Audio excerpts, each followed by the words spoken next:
Welcome to this Google Hangout. Thank you so much for all of your questions. All right, and I'm going to try to answer as many of them as I can. Most of the questions that I got today to talk about today had to do with prejudice and discrimination against different groups, and what can we do to deal with prejudice, to address it, to eliminate it and eliminate discrimination and so on. So I'm going to go through the questions one by one and give you the best answer to them that I can. These are based on my own experience as far as my reading and what I know about sociological research in these areas and so on. One student, and I want to thank each of you who contributed a question. One of the students asked me about politics, although we haven't got to the topic of politics yet, asked about the theory of a psychologist named Jonathan Haidt.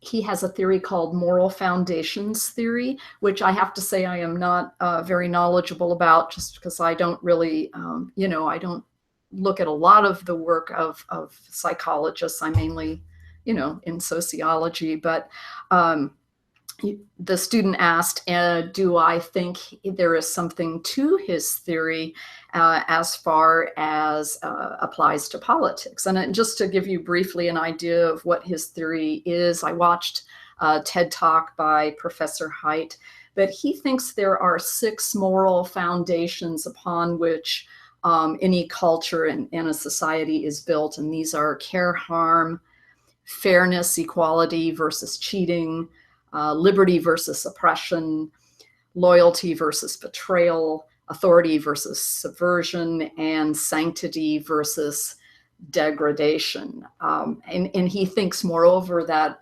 persons who are on the liberal side of the political spectrum tend to endorse only the care and equality foundations, but that conservatives on the right side of the continuum, political continuum, tend to endorse all 6 foundations equally. I don't know what Professor Haidt's research methodology was, so I'm not really competent to assess the validity of his pronouncements. But I know a lot of liberals who would endorse all 6 foundations equally. So it doesn't sound right to me in the gut, but again, I don't know what his methodology was and how big a sample size was and so on. You also asked about the culture wars, and I know another thing Professor Haidt says is that persons who are on the liberal side of the spectrum tend to be politically more open to new ideas, new people, new experiences, and so on, whereas persons on the conservative end of the political spectrum tend to be more closed individuals. They don't like change.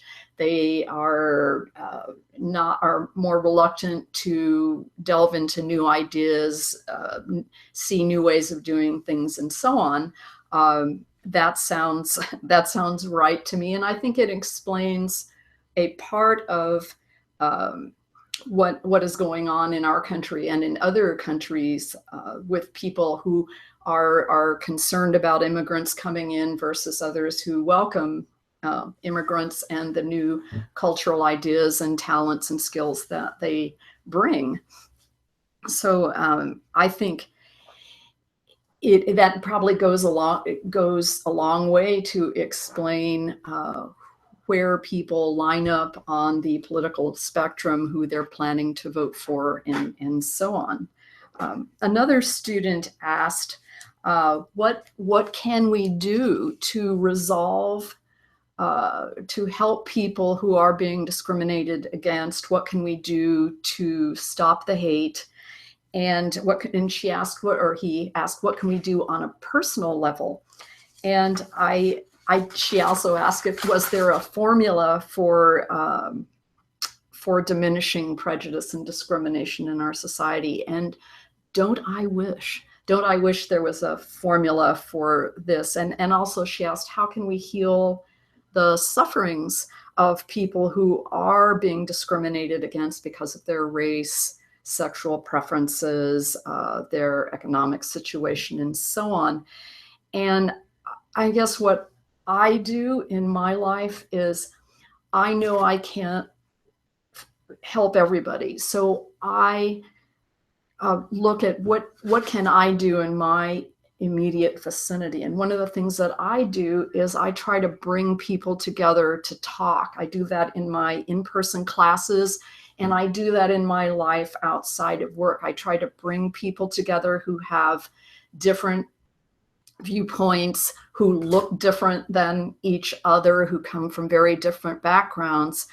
And what I found is that sometimes it's very hard to get people to talk openly about prejudice and maybe about their own biases and where they got them and so on. And I think a lot of times people are so afraid to say what they really feel. And part of it is because we live in an era of political correctness and people are so concerned about being correct that they are reticent to say what they really think. And I think when people start saying, of course, in a respectful way, what they really feel, then we can begin to start having a dialogue. And I think that interaction with people who are different than you is essential to begin to break down barriers. I think Dr. Newberg, you all saw his presentation, his video this week.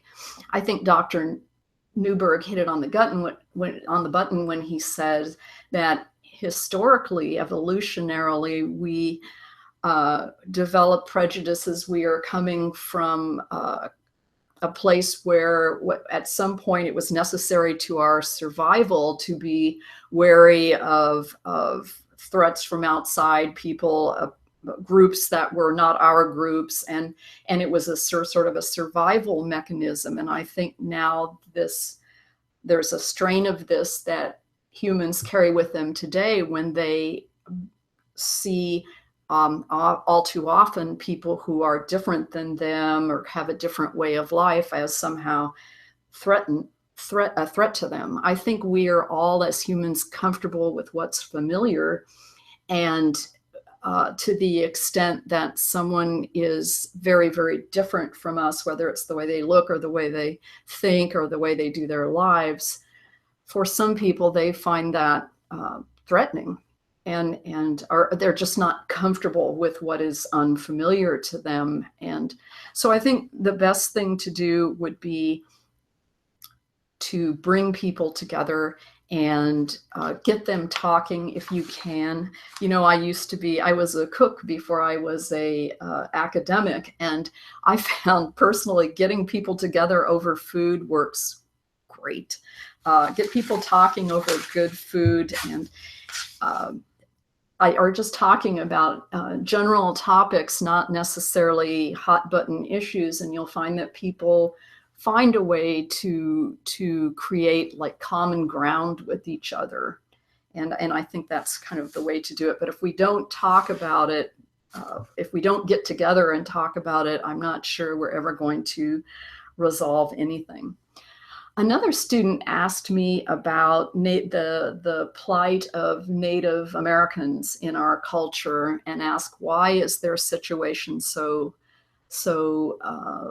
dire, in the sense that they've really been left behind in the economic development of our culture.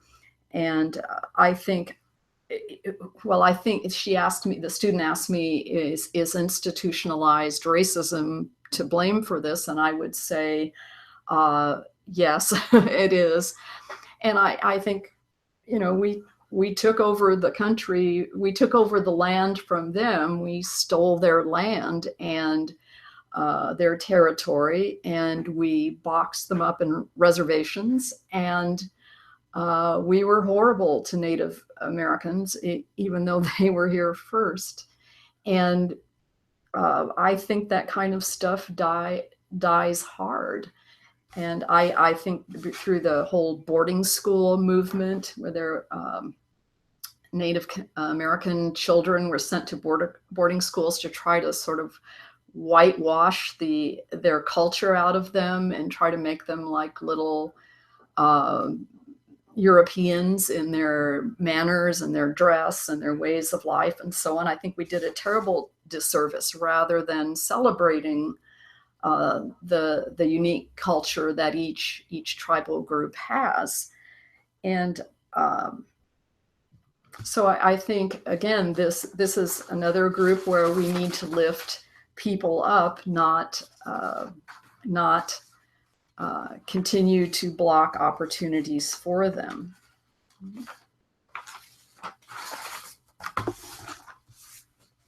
I'm just looking here to see if there's anything else I want to talk about here that we should talk about. Again, I appreciate your questions. A lot of you really had the same question about prejudice and discrimination and what can we do. And I appreciate that. And I sort of answered multiple questions at once here, just because this was a topic of interest to everybody. And I want to thank all of you for your contributions to the course so far. It's been really great to read all your posts and see what you all think. It's too bad we can't meet in person and discuss all this stuff, but I hope you're finding this course beneficial to you and enlightening and rewarding. And thank you very much.